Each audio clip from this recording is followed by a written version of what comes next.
Rena Winston, and I'm a money and business coach.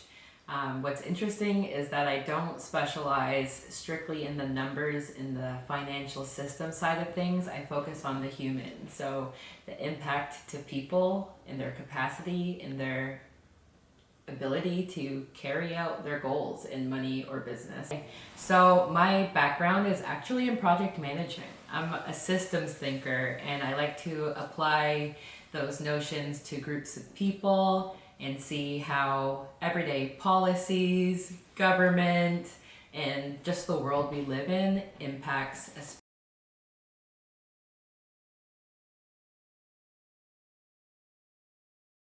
Oh, and I would define a tariff as a tax on imported or exported good. And tariffs can be seen as a positive or negative thing depending on who you talk to. It could be seen as very positive because it can push forward trade conversations, especially if governments feel like negotiations have not been in their favor. For example, recent situations would show that to be the case. But also, tariffs are meant to protect industries. For example, the recent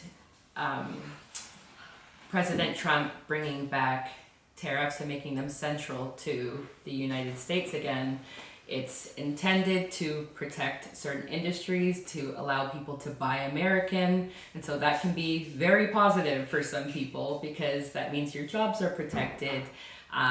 But also, for the average person, it means that prices increase in everything else. So I think the average person just sees tariffs as a tax and nothing more.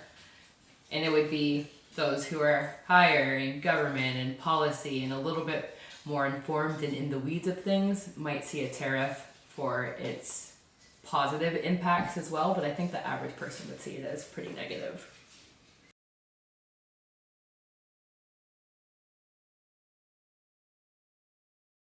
All right, the long-term impacts of tariffs, I think that's for us to wait and see. But I do know that if we want to look into the future, we have to look into the past and look at how historical events have played out. And it makes me think of the 1930s where tariffs were introduced and it worsened the Great Depression.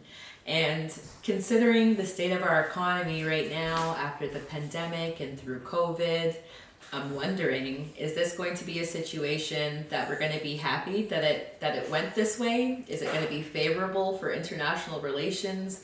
We don't really know, but in some ways, I'm wondering if it'll increase almost nationalism or being very patriotic, because you can see in America it becomes Buy American, Make America Great Again. And in Canada, we don't say it in the same ways, but there is very much so a respect for certain industries. And when we're called to protect them, Canadians do stick together. So there's very much so two sides to this. Tariffs have improved international relations and economic circumstances in the past. And they have also worsened things tremendously. I think it's yet to be seen what's gonna happen and come of this. And I also think that a great deal of it rests in the humans involved. As much as we want to predict based on the past and behaviors from the past, we have different politicians, different policymakers, and a different political and social climate than we've ever had before, and that plays a really big part in how things play out.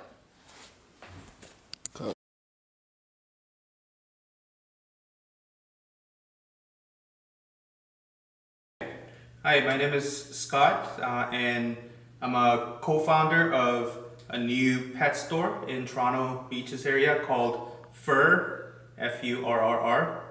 And I'm in the process of setting up a new retail space alongside the online store.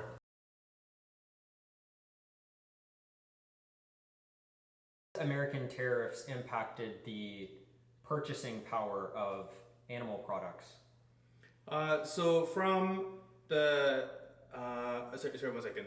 I forgot to repeat the question. Can I try that again? Yeah, it's fine. It's You fine. don't even need to cut. Yeah. It's fine. Yeah.